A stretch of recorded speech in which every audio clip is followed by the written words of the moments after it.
नमस्कार, आप देख रहे हैं सूत्रकार समाचार। दिन भर की खास खबरों के साथ मैं हूं श्रेयोशी। आइए नजर डालते हैं आज के इन खास खबरों पर।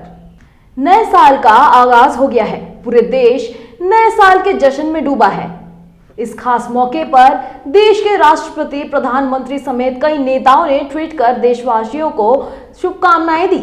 इसके साथ ही झारखंड के मुख्यमंत्री हेमंत सोरेन और केंद्रीय मंत्री अर्जुन मुंडा ने भी नववर्ष के अवसर पर ट्वीट किया।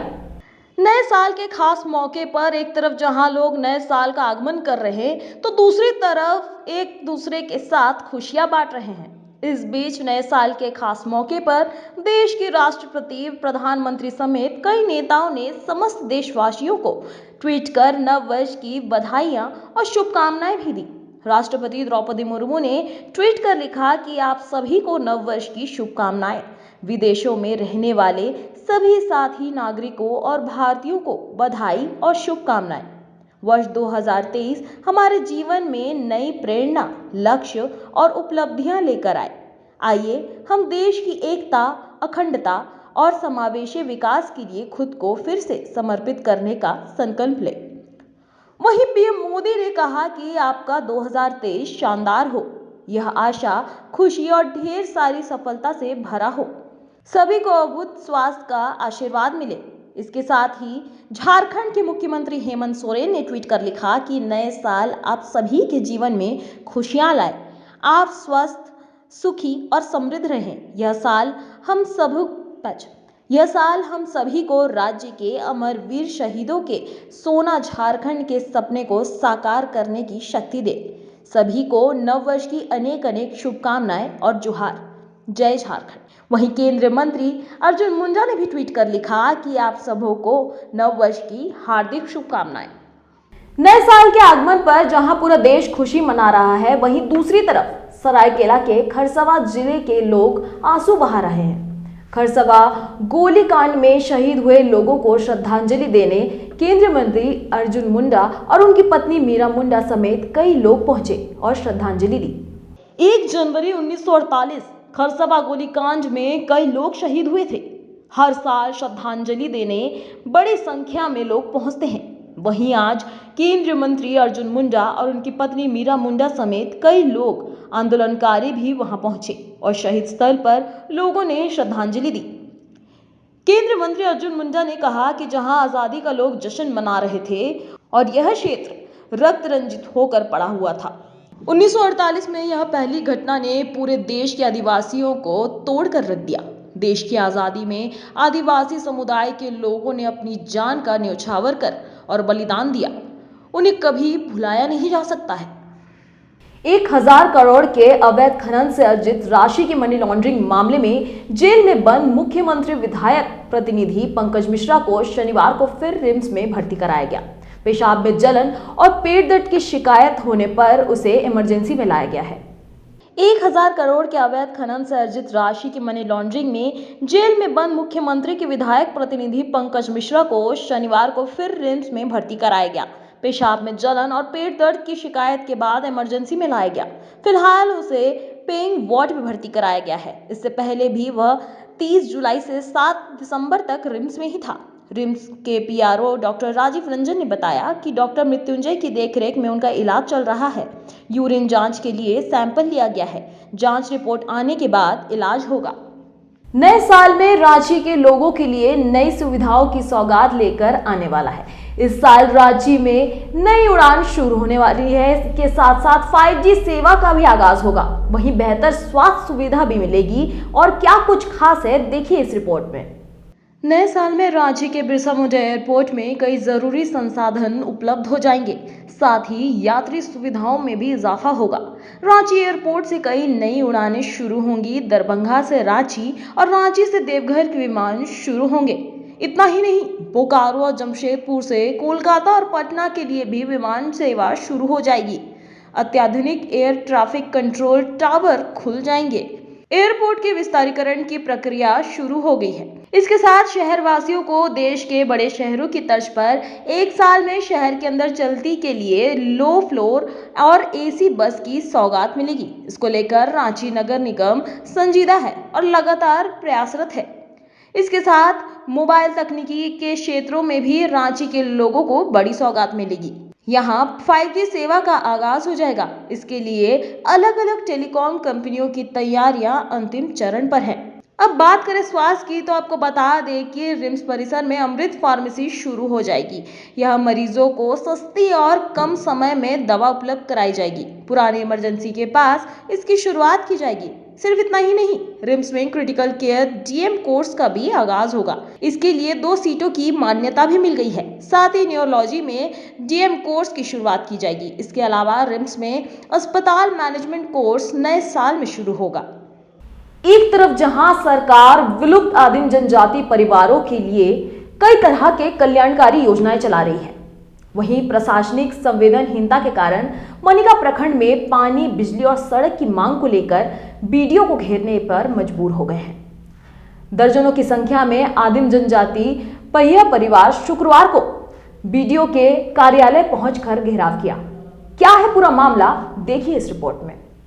लातेहार जिले के मनिका प्रखंड के विशुनबांध पंचायत अंतर्गत स्थित बिजली दाग गांव के आदिम जनजाति के लोगों को सरकार द्वारा संचालित मूलभूत सुविधाओं का लाभ नहीं मिल पा रहा है, जिसके विरोध में अपनी मांगों को लेकर पहिया समाज के लोगों ने प्रखंड कार्यालय का घेराव किया और प्रखंड विकास पदाधिकारी वीरेंद्र किंडो के उदासीन रवैये पर नाराजगी जताई। मामले से संबंधित जानकारी देते हुए पहिया समाज के 2 दर्जन से अधिक लोगों ने बताया कि बिरसा मुंडा आवास योजना के तहत उनके गांव के 11 लोगों का नाम सिलेक्शन हुआ है, जिसके बाद डीसी लातेहार ने 1 सप्ताह के अंदर प्रखंड विकास पदाधिकारी मनिका वीरेंद्र किंडो से जियो टैग करके रिपोर्ट भेजने का आदेश दिया था। लेकिन बीडीओ के द्वारा 2 सप्ताह बीत जाने के बाद भी जियो टैग की प्रक्रिया पूरी नहीं की गई, जिसके कारण प्रखंड प्रशासन के प्रति लोगों में काफी नाराजगी है। गढ़वा में बीते कई दिनों से तेंदुए का आतंक थमने का नाम नहीं ले रहा है। लगातार लोग शिकार हो रहे हैं। वही ताजा मामला बरवाडीह थाना क्षेत्र का सामने आया है, जहां आदमखोर तेंदुए ने वृद्ध को अपना शिकार बनाया। क्या है पूरा मामला, देखिए इस रिपोर्ट में। तेंदुए के आतंक का शिकार हुए अब बरवाडीह के लोग। इधर गढ़वा में बीते कई दिनों से तेंदुए का आतंक थमने का नाम नहीं ले रहा है। लगातार लोग शिकार हो रहे हैं। वन विभाग के पदाधिकारी तेंदुए को जिंदा या मुर्दा पकड़ने के तमाम कोशिशें कर रहे हैं। वहीं तेंदुआ पकड़ में आने की बजाय एक के बाद एक घटनाओं को अंजाम दे रहा है। वहीं एक और घटना लातेहार में घटी है, जहां बरवाडीह प्रखंड के छेंचर पंचायत के रहमत नगर पठान टोला निवासी वृद्ध मुश्ताक खान को अपना शिकार बनाया। बताया जा रहा कि रविवार अहले सुबह 55 वर्षीय वृद्ध मुश्ताक खान शौच के लिए निकला था, जहां वो तेंदुए का शिकार हो गया। घटना के बाद पूरे गांव में मातम के साथ साथ क्षेत्र में भय का माहौल बन गया है। घटना की सूचना मिलते ही मनिका विधायक रामचंद्र सिंह, थाना प्रभारी श्रीनिवास सिंह और प्रखंड विकास पदाधिकारी राकेश सहाय ने घटनास्थल पहुंचकर मामले का जायजा लिया। आक्रोशित ग्रामीणों ने वन विभाग पर नाराजगी जाहिर करते हुए शव के साथ घंटों हंगामा किया।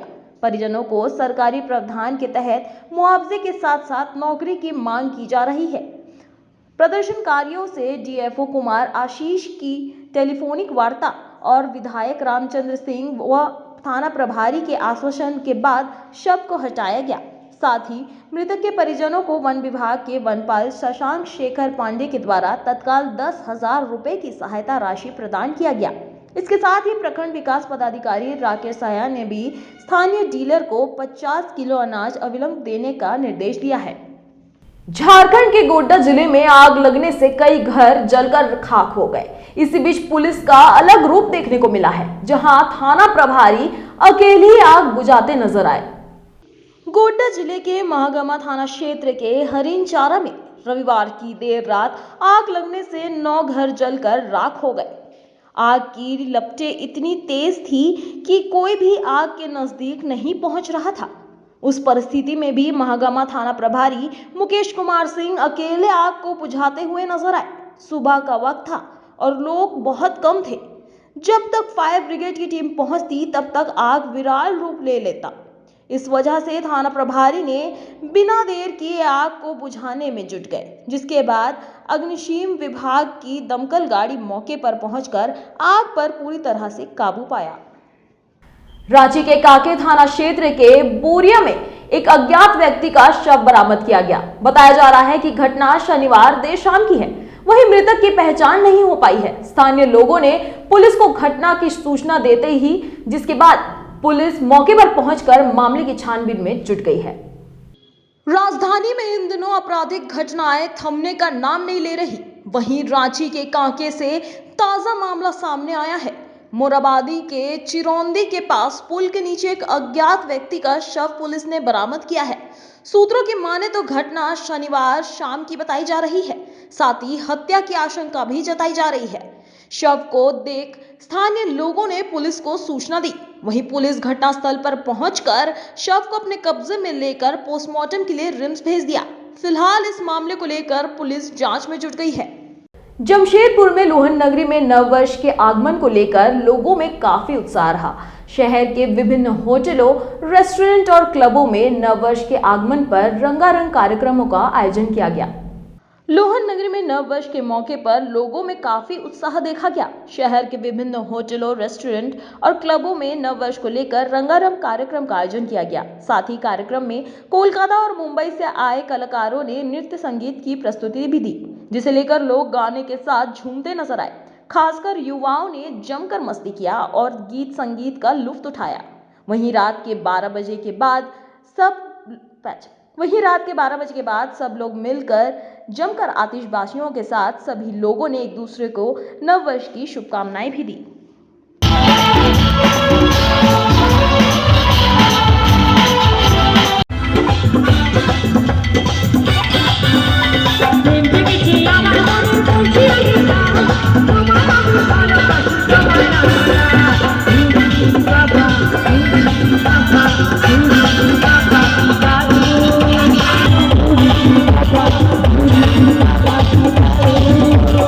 आगे की ऐसे और ताजा तरीन खबरों के लिए जुड़े रहिए सूत्रकार समाचार के साथ। नमस्कार।